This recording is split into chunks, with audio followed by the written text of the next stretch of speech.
चला तर मंडळी, आज मी तुमच्यासाठी खूपच टेस्टी आणि पौष्टिक अशी कढीपत्त्याच्या चटणीची रेसिपी घेऊन आली आहे। कढीपत्त्याची चटणी खायला इतकी भारी लागते की तुम्हाला ती प्रत्येक जेवणाबरोबर खायला आवडेल।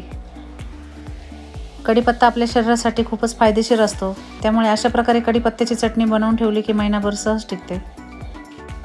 जेव्हा आपण जेवणामध्ये कधीतरी फक्त वरण भात करतो किंवा खिचडी भात बनवतो, त्यावेळेला त्याबरोबर ही चटणी तोंडी लावायला खूपच भारी लागते। लहान मुले तर ही चटणी खूपच आवडीने खातात। चला तर पाहूया कढीपत्त्याची चटणी कशी बनवायची ते। कढीपत्त्याची चटणी बनवण्यासाठी इथे आपण अगदी ताजा कढीपत्ता घेतला आहे। कढीपत्त्याच्या सर्व काड्या बाजूला काढून त्यातील सर्व पाणी आपल्याला काढून घ्यायचे आहे। कढीपत्त्याची चटणी बनवताना नेहमी फ्रेश आणि ताजा कढीपत्ता घ्यायचा। कढीपत्त्याची सर्व पाने स्वच्छ धुवून घ्यायची व एका सुती कापडाने कोरडे करून घ्यायची।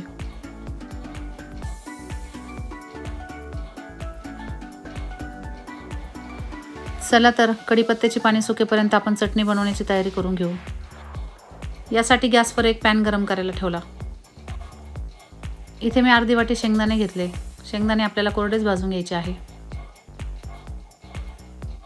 शेंगदाणे अगदी खमंग भाजून घेतले की थंड करायला बाजूला काढून ठेवायचे। 2 चमचे पांढरे तीळ घेतले आहे, तेही आपल्याला कोरडेच भाजून घ्यायचे आहे।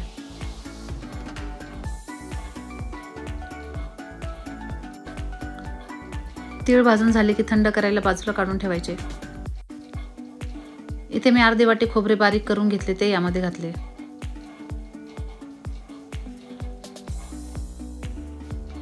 खोबऱ्याला छान लालसर रंग येईपर्यंत खोबरे भाजून घ्यायचे।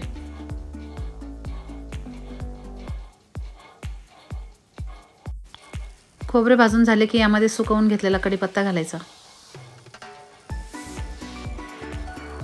कढीपत्ता आपल्याला अगदी कुरकुरीत होईपर्यंत भाजून घ्यायचा आहे। यासाठी यामध्ये 1 छोटा चमचा तेल घालायचे। तेल घातल्यानंतर अगदी त्याचा ओलावा कमी होईपर्यंत कढीपत्ता आपल्याला भाजून घ्यायचा आहे। तुम्ही पाहू शकता कुरकुरीत असा आपला कढीपत्ता भाजून झाला आहे। कढीपत्ता भाजून झाला की थंड करायला बाजूला काढून ठेवायचा व त्याच पॅनमध्ये आपण इथे 30 ते 35 लसणाच्या पाकळ्या घेतल्या आहे। यामध्ये अगदी थोडे तेल घातले। 1 मिनिटभर आपल्याला या लसणाच्या पाकळ्या तेलामध्ये भाजून घ्यायच्या आहे।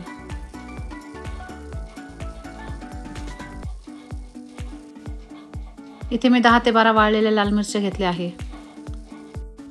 लाल मिरच्यांमधील ओलावा कमी होईपर्यंत मिरची आपल्याला भाजून घ्यायची आहे। तुमच्याकडे जर वाळलेल्या लाल मिरच्या नसतील तर त्याऐवजी तुम्ही लाल मिरची पावडर घेतली तरी चालते। लसूण आणि मिरच्या छान भाजून झाले। त्याचबरोबर यामध्ये 1 चमचा जिरे घातले। जिरे घातल्यानंतर यामध्ये आपण तीळ, खोबरे, शेंगदाणे भाजून घेतले होते, तेही यामध्ये घालायचे। लसूण भाजून घेताना आपण जे तेल वापरले होते तेवढेच तेलामध्ये आपण ही पूर्ण चटणी बनवणार आहोत।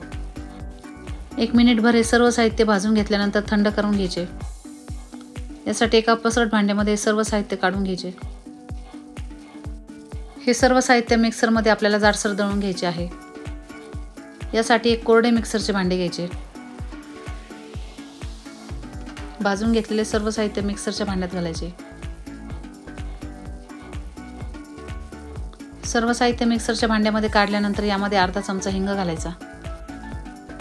त्याचबरोबर यामध्ये 1 चमचा आमचूर पावडर घालायची। त्याचबरोबर यामध्ये अगदी प्रमाणात चवीनुसार मीठ घालायचे। हे सर्व साहित्य मिक्सरवर थोडे जाडसर दळून घ्यायचे।